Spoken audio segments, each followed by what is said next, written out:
Well, I was walking through the park one Sunday morning.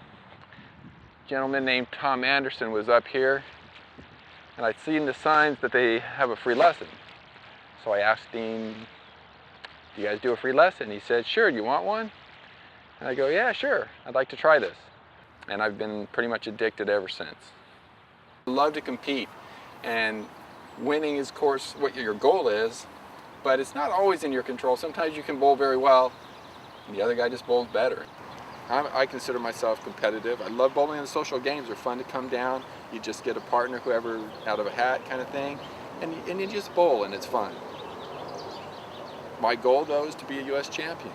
I want to play everybody and beat everybody. There's really no real, like you want to call smack talk. Everything's very polite, but still competitive. A guy told me he told a lady he was bowling against that he was out for blood now, and she went and talked to somebody because she thought that was a little mean to say to her. Part of the problem, I think, with the game and why we don't have as many players, because of that interpretation that people have. They see us out here wearing white clothes, and they might think we're a little snobby and stuff like that, and that type of reaction by a person would give you that impression that somebody's is kind of a snob or whatever. I was playing tennis, and that was fun, but I realized that no matter how good I got, there'd always be somebody better than me. I'm not going to beat Roger Federer, but I think I can beat the best lawn bowler in the world if I practice hard enough and get an opportunity. Last year in November at the National Open, I was the highest finishing American, and that was kind of bizarre. For that tournament to go that well for me has opened a lot of doors for me. It got me noticed. I'm now a member of the U.S. team, and I'm sure it's because of that. Preparing for a tournament, not much time. You just get up early, get in the car and drive for a couple hours, and generally get there 45 minutes before the tournament starts. You throw a few warm-up bowls, they have announcements, and about ready to go. Good afternoon, everybody, and welcome to Pasadena, California for the Vet Novice Triples Tournament. I'm Terry Longbaugh. Thanks for joining us. Our coverage of the San Diego team begins with a bout against Riverside. It's so chess-like in a way to be able to manipulate the jack around the rink to where you want it to actually get the points. I can't take a chance at this time. You know, if I come heavy and I hit the jack back here, all of a sudden we're down 2 again. Boy Stringer looks to get a good draw here, and does. Expected a little better showing this morning. It's going to stay up, isn't it? You got a long ways to go. Yeah, plenty of time, as long as you don't score anymore. You're about 4 feet. Here's Boy Stringer. We're just not getting any breaks here at all. No breaks. Here's Michael Buono, who teaches physiology at San Diego State. Come on. Oh, what a shot. It's okay. So today's going to be a little bit different sort of pressure. Here, you throw a bad shot, you know you're worried about how your teammates are doing. So I think it's a little bit like in the military or team sports.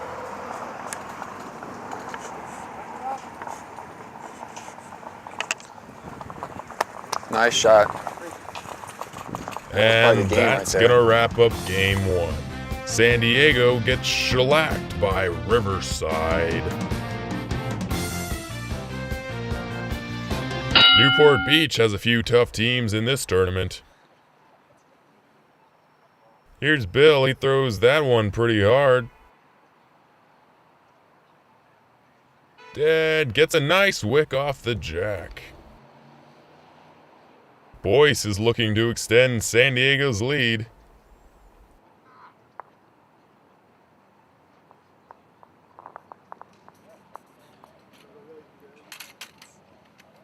And a great draw right there.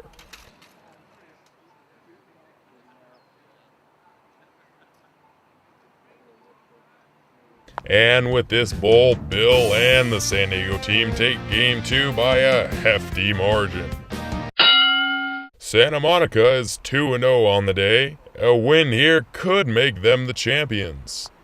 Let's see if San Diego can hold them off.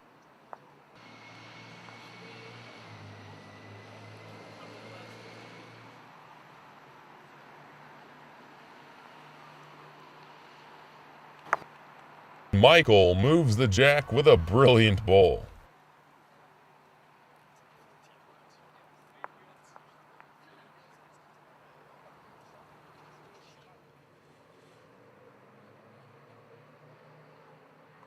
Here's the final shot of the match.